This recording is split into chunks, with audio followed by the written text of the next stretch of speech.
Welcome to Unshaken, the podcast where unwavering faith meets real life.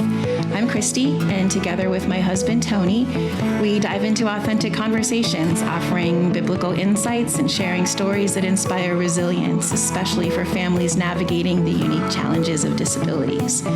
Join us each week as we explore faith, family, and the journeys that keep us grounded in Christ.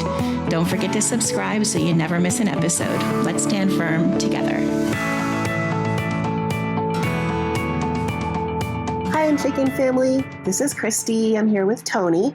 We've been telling stories this evening, talking about friends, situations where we've been around friends and how they've influenced us, just kind of seasons of our lives where we felt like better versions of ourselves for the people that we were hanging around with. So, of course, we're bringing this to you. You know, when we're kids, our parents, our adults, the responsible people in our lives, they warn us about that, right? So-and-so seems like a bad influence, or don't hang out with that crowd or that kid, or be careful who your friends are. I know my parents used to ask me a million questions when I was going out. They would ask, who are you going with? And who's going to be there? And who might you meet up with? And whose mom is going to be home? And all these questions. And I felt like they were just giving me the business. But in reality, they just wanted to know that I was going to be around people that were positive, that were going to be good for me and not put me in situations where I might have to compromise my safety, certainly, or my morals, or even just my comfort. I didn't realize it was such a big deal until, later. Remember, there was a boy they told me not to date, and I was so upset about it. But in hindsight, man, they were exactly right. It's just really important that we choose good company in every stage of life. When it comes to adulthood, it gets a lot more complicated. Most of the people that are influencing us aren't obviously bad. Hopefully, as adults, we have that better judgment that we can spot bad people a lot more quickly to where they don't even have the opportunity to influence us. The people that do influence us, their coworkers, their family members, their church friends, social media voices, influencers, creators, people, we genuinely like and love. It just is a lot more involved when we get to adulthood. I think a lot of times as adults, we find ourselves in situations where we have to be around certain people. Maybe they are coworkers. It's not optional for us or for them. And so it becomes a matter not so much of spending time around them, but of intentionally choosing how far am I willing to let this friendship go or this influence go. Whereas kids, sometimes it is easier to just kind of avoid a certain group. I think that's just one of the things that complicates adulthood. In that vein, how do we pay attention? How do we stay aware of what's shaping us without becoming judgmental or isolating ourselves or steering clear of people who are different from us? How do we do that? I think that growth, it's rarely accidental. We're being formed by the rooms that we enter, by the voices that we trust, and the habits that we repeat. Paying attention to influence is not about just being suspicious of everyone around us. It's about becoming honest about what is forming our hearts and what is shaping our thoughts and our beliefs. And we're all going to be shaped by something. Nobody grows in isolation. We're all influenced by our environments. The question is not whether you're being shaped. The question is whether we are paying attention to what is shaping us. We have to ask ourselves what environments are shaping us right now. What voices do we hear most often? What habits are quietly forming us because of the repeated actions over and over and over again? Some examples are friend groups, the church that we go to, our workplace, the books that we read, the podcasts that we listen to, the social media that we consume, our family culture. All of those things play a role. All of those things are influencing the person that we are becoming. I think it's interesting. So, as you were giving those examples, I was thinking about the sorts of things that happen in those environments.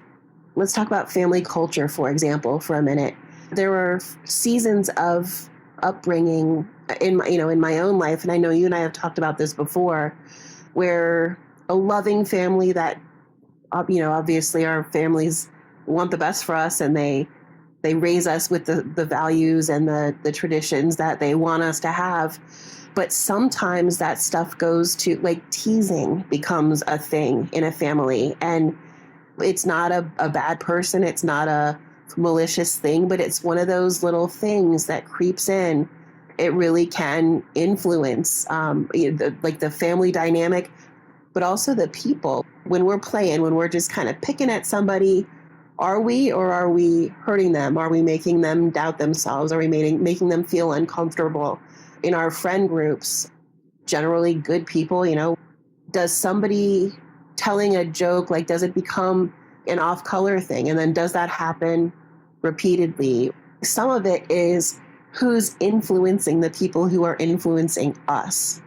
We hang out with the same people and our lives have been the same, but maybe somebody new moved in next to them, and that person is shaping the way they're thinking, which changes the way that they interact with us. It's all these things that we just really have to be mindful of. Not that we should stop being friends or anything like that, but we just really do need to be aware of who is speaking into I started to say our lives, because really that's what it is, but it's our moments. Who's speaking into our moments that become our days, and the thoughts that we carry with us that become the things that we really start to believe. It's possible to live a comfortable life and hang around the people that you've always hung around with, and after weeks or months or even years, you take a minute and take stock of your life, and you're like, how did I get here? How did I get to this place? And hopefully that's how did I get to this amazing place with all these good people around me? But I think what we're getting at is that often it's not like that. I worked in higher education for a long time, and it was incredible. I had amazing peers. I had great people around me. But one of the things that happens there is a lot of ideas come out. We toss those around, and it can be a little insidious. It's one thing to listen, to try it on, to think about it, and then make a conscious choice not to embrace something that doesn't fit you. There's so much that we have to be intentional about to protect the environments that we're in and protect the things that are influencing us, to make sure that those things are the right things.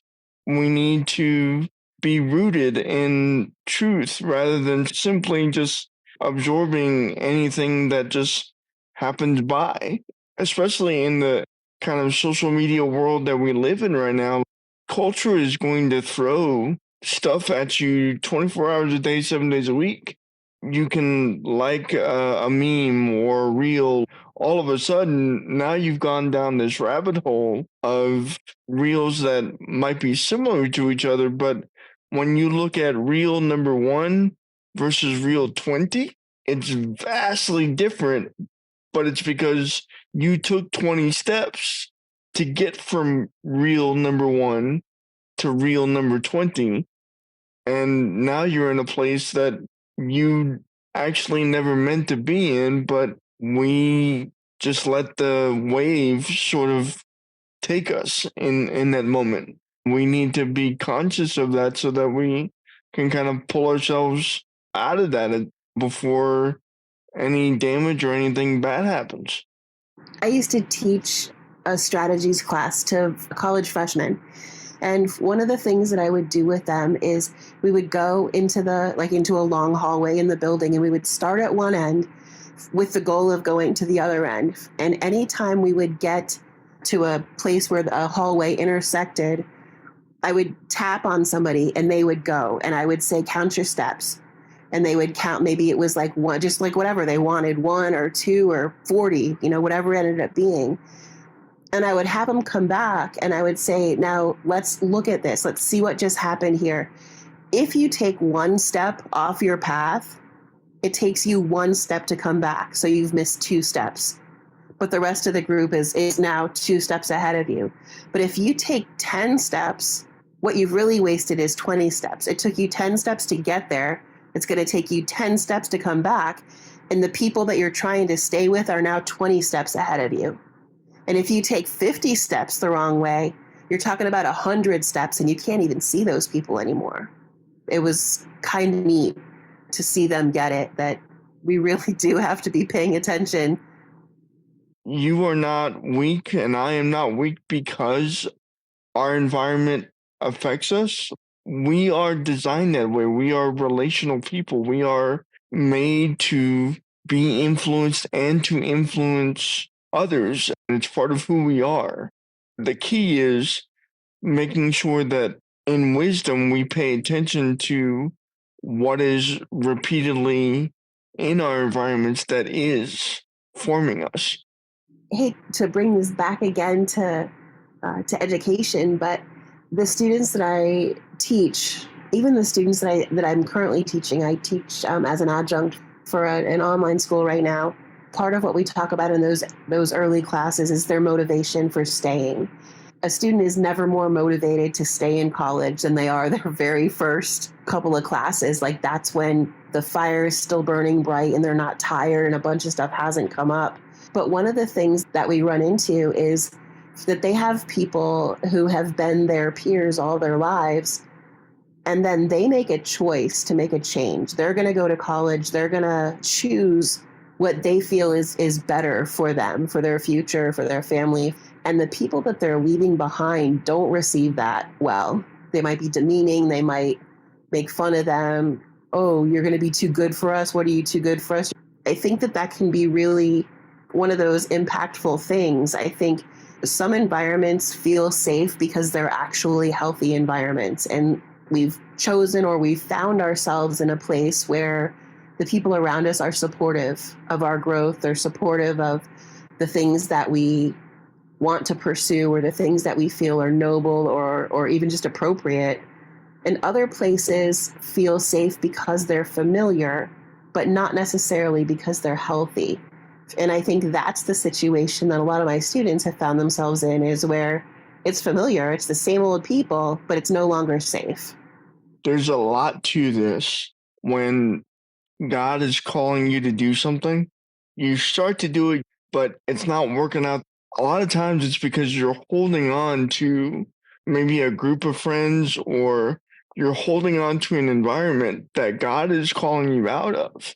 And maybe that friend group or that environment that you were in was not meant to grow with you. Maybe you learned something there and you've done all you can in that place.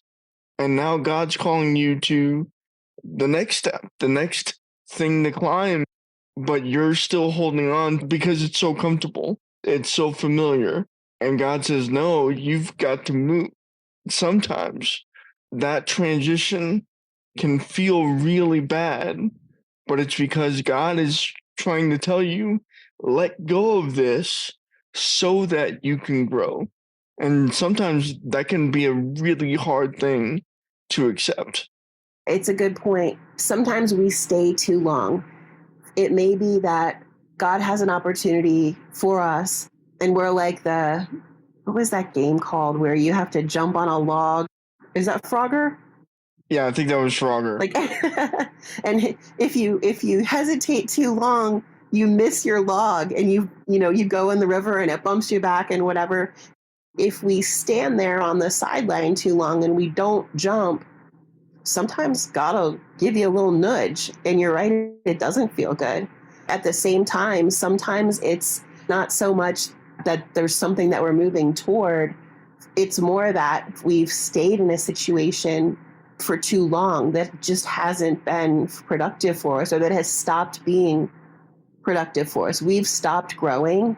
I just don't think that's healthy. I think it's really important to be aware of what might be out there for you, and to have the courage to look when opportunities aren't presenting themselves, to have that courage to just be aware of things and prepare yourself. I'm looking at making a leap. I'm looking at getting out of this because I think it's time, for me to grow, to learn something different.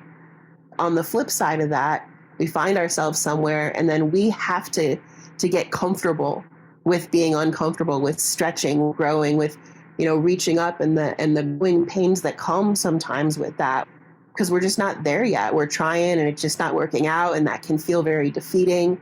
Maybe it's just a fearful thing. Like, I don't know if I can do that. I've never done that before. The way that we feel and the way that we think don't always line up.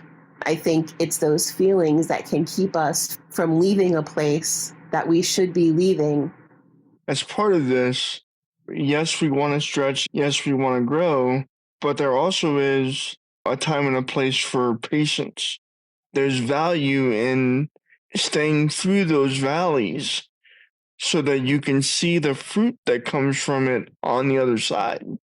We just really have to have our eyes truly fixed on Christ and what he's showing us, because growth is not always found in the next big flashy thing. Sometimes growth is just simply about being faithful to the small steps and the small things. There's always a lesson, right? God doesn't put us anywhere for no reason. Maybe the reason might be to rest. I'm not saying that. But God puts us in difficult situations because he expects us to rise to the challenge.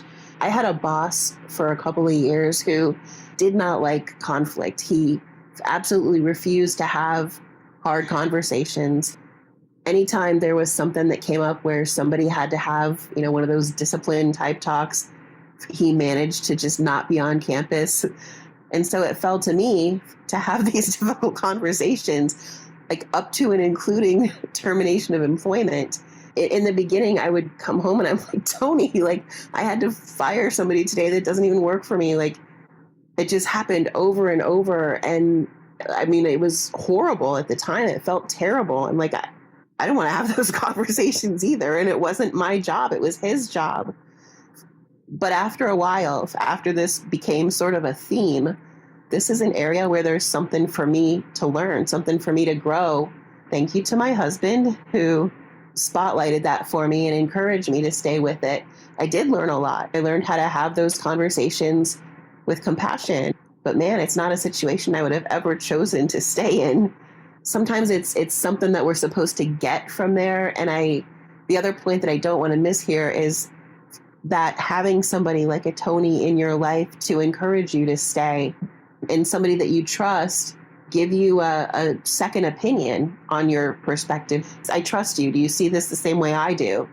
It speaks to having a really firm grasp on humility and knowing that sometimes we left a situation too soon because we were in a hurry and we were trying to rush and trying to get ahead of God. And so there's discomfort because we ran into the street when we shouldn't have. God has to yank us back and get us out of the road.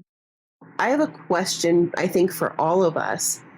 Who gets a front row seat? People don't get equal influence to speak into our lives. How do we figure that out?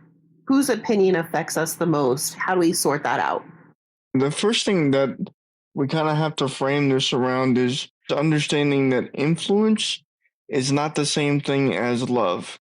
We can love all of our people that are in our friend groups and all of our family members, all of our coworkers. We can love all these people, but that doesn't mean that we're going to give all of these people the same power to influence us and steer our course.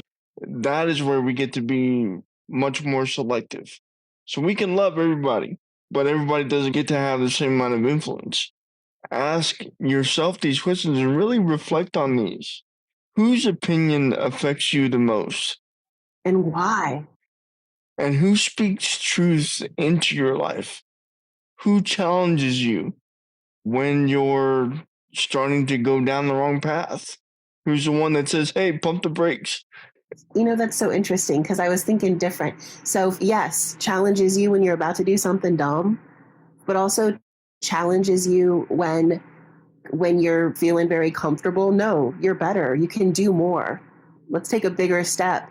Or even, hey, you're a little big for your britches there. That's a kind of challenge too. We all need a Barnabas in our lives. So who encourages you? Who are the people that are going to be that support system so that you can take those bigger steps when it's time to level up, move on to the next thing? We all need those influencers as well. Different categories like mentors. I think about, especially within my church, and I've been, very fortunate to have just a great circle of mentors, that have mentored me at different points to help me get to where I am today. Friends, but even within the friend group, there's going to be different levels of influence.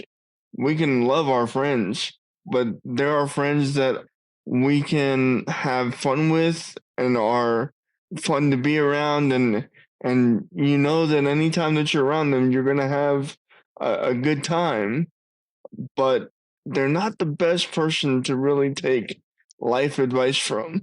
Same thing with family members. We all have family members that we look at and we're like, man, they're wise beyond their years. And we all have those family members that we're like, we're related and I love you. But man, oh man, I don't know that we want to take advice from every single family member that we've got. We can't forget the people that we have actually influenced and helped grow along the way. Sometimes it's a mixed bag too. I'm thinking about in my work situation right now. So I lead a team. Pretty much everybody on my team they're a lot younger than I am. We are not in the same stage of life. In terms of the work, right? In terms of motor coaching and helping kiddos to manage the brain body disconnect that they struggle with, or in helping them with some of the nuances of spelling to communicate. Like, there's technical stuff that my team can teach me all day long. It is absolutely for me to have an open mind and listen to everything that they want to tell me and act accordingly. Like, they are teaching me so much and I'm growing in skills because of them. But at the same time, like I said, we are not in the same stage of life and we don't value the same things. It's just kind of a funny tension, sharing space, sharing time, and really wanting some things that people have to offer, but not others. Where do I allow them to influence me? Where do I seek to influence them? When I hear that they're all going out to some music festival, I'm here to tell you, every single time there's 2 or 3 on my team that always go together and somebody always comes back hurt. Somebody comes back with a sprained ankle or a concussion or something. Yeah, I don't want these people speaking into my life. I want them to hear me when I want to speak into theirs. And yet they have the technical knowledge that I need. So, like I said, there's just kind of a funny tension there. I wonder if you guys have that situation where there's a little give and take within the same relationship or the same environment. I think it's important to make sure that the people that are going to be our main influencers are the ones that are going to give us that biblical encouragement, that are going to hold us accountable to the right things and are going to give us godly counsel. These are going to be the people that are going to consistently point us toward Christ. These are not people that are going to pretend to be perfect, and they're not going to do all of these things perfectly every single time. But in terms of consistency over the long haul, they're going to do all 4 of these things with a high level of consistency. One of the times across our life together where Tony and I were the happiest, we had a friend group. We met them through church. So small groups there, they called them life groups, that met together on a regular basis. And there was some Bible study, but also it was around connecting. It was around encouraging each other and getting to know each other. And that's something else Tony and I were talking about today, is how a lot of times trees, when they put down their roots, there's a fungus that sort of links them together and allows them to almost to like intertwine, and they share distress signals, they can share resources, they can do a lot more together than they could separately. And I feel like that's kind of the sweet spot that we were in, is having that group of friends where we could give each other distress signals like, hey, I see this coming, or hey, I've heard you alluding to this a lot lately.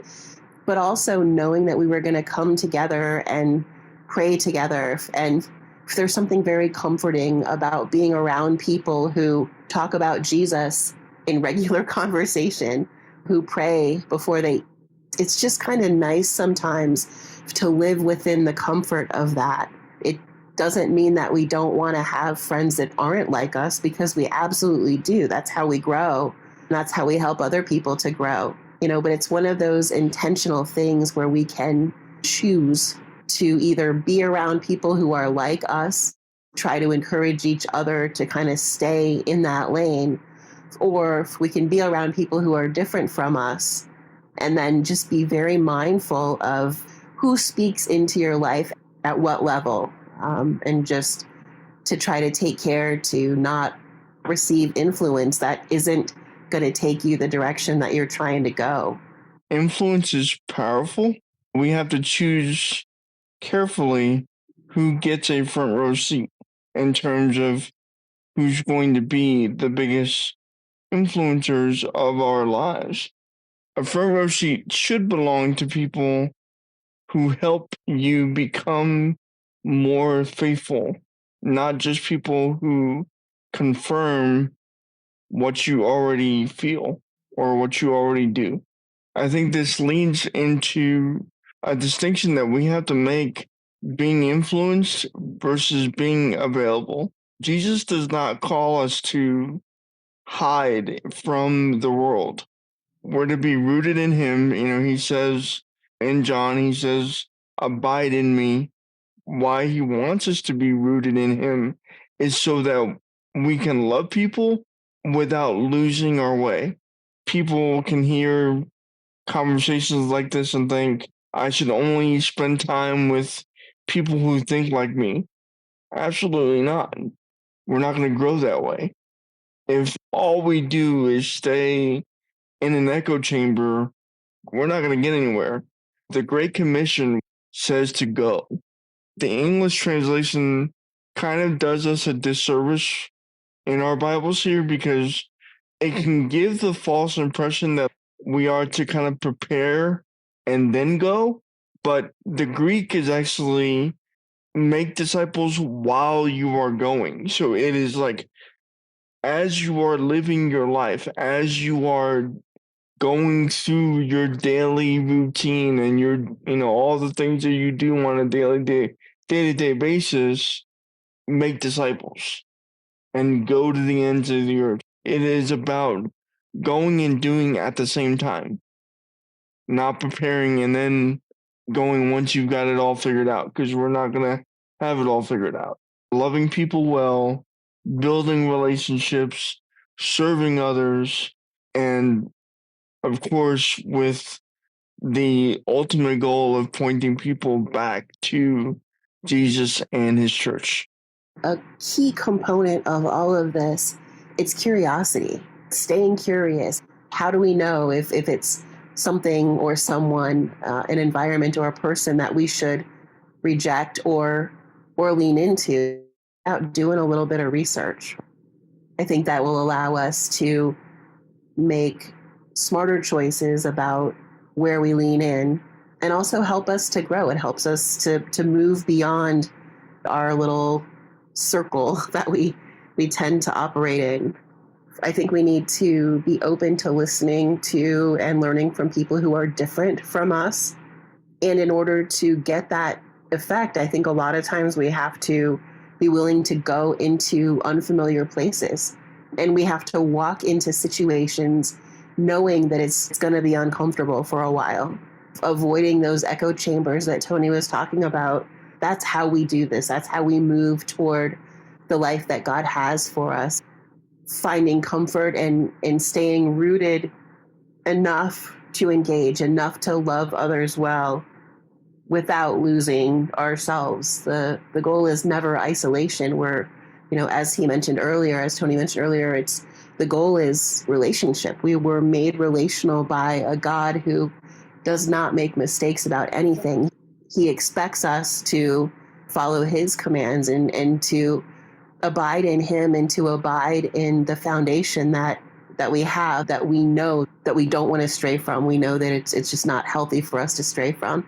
Just got to find that balance between growth and pursuing what's new and what's next, and honoring and holding dear that which we are not willing to sacrifice.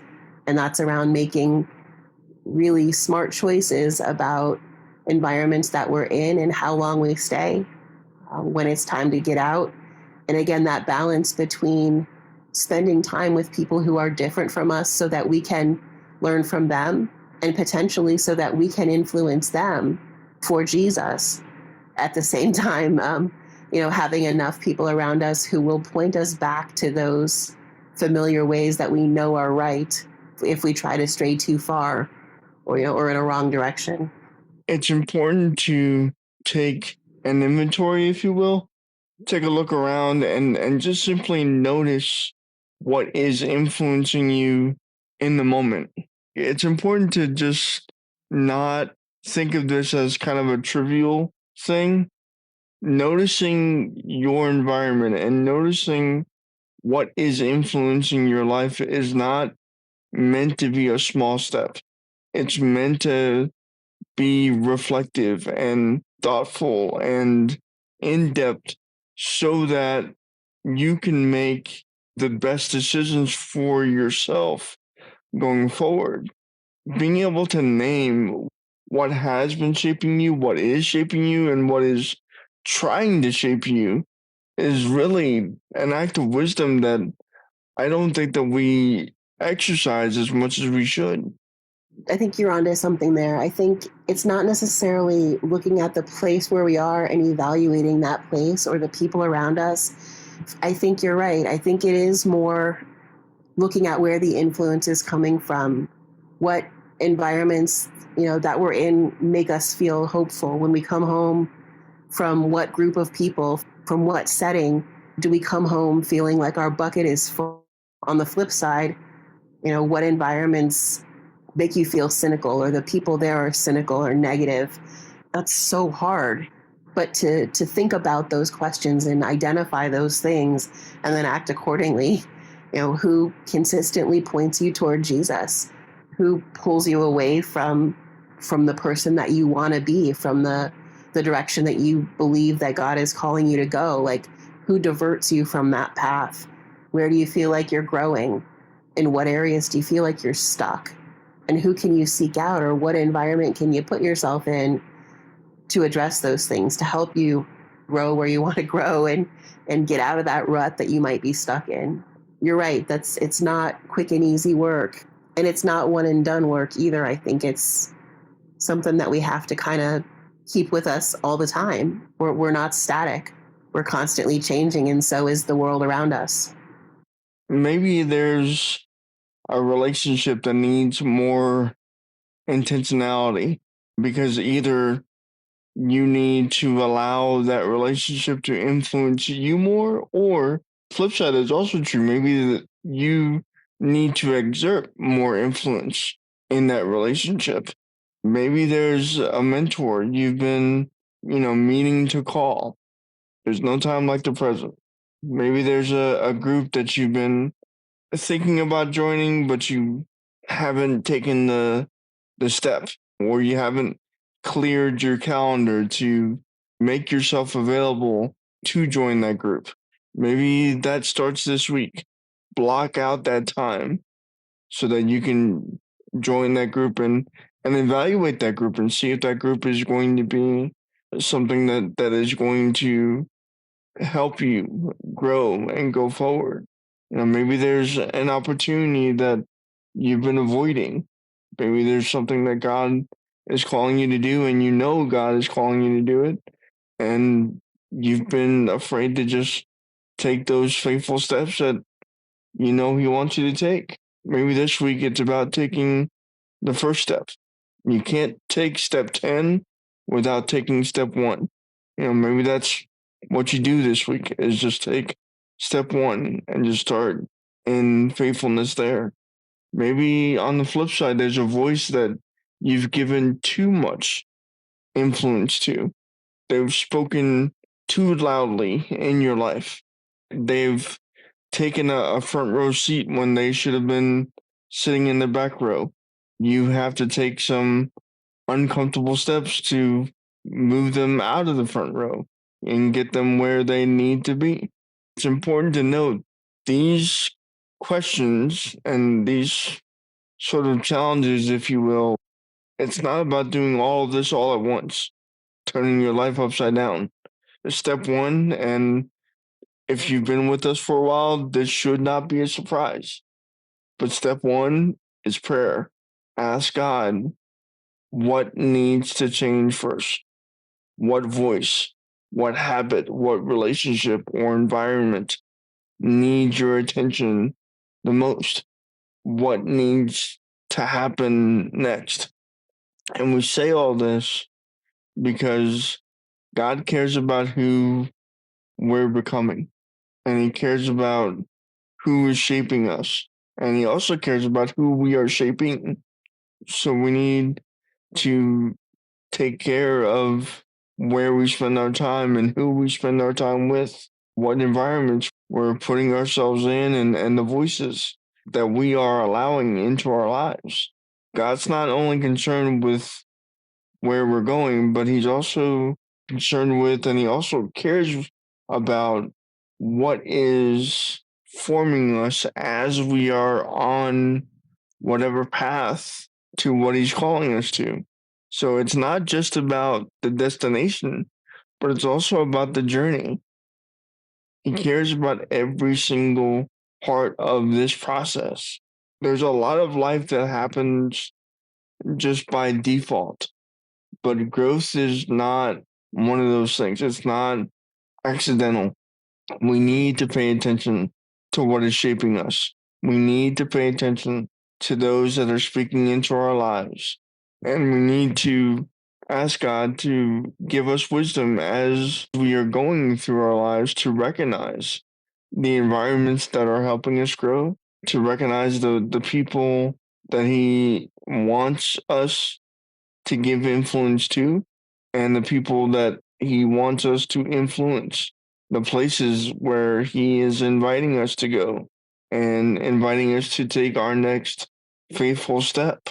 At the end of the day, God cares about our formation, which is why He gives us wisdom and discernment, why He wants us to be rooted, faithful, and engaging. We hope that this has helped you, and we are going to pray, ask God to just continue to walk with us as we are being shaped and being formed and being influenced by those He puts in our lives. Father, we do come before you today, thankful for you, certainly thankful for your Son.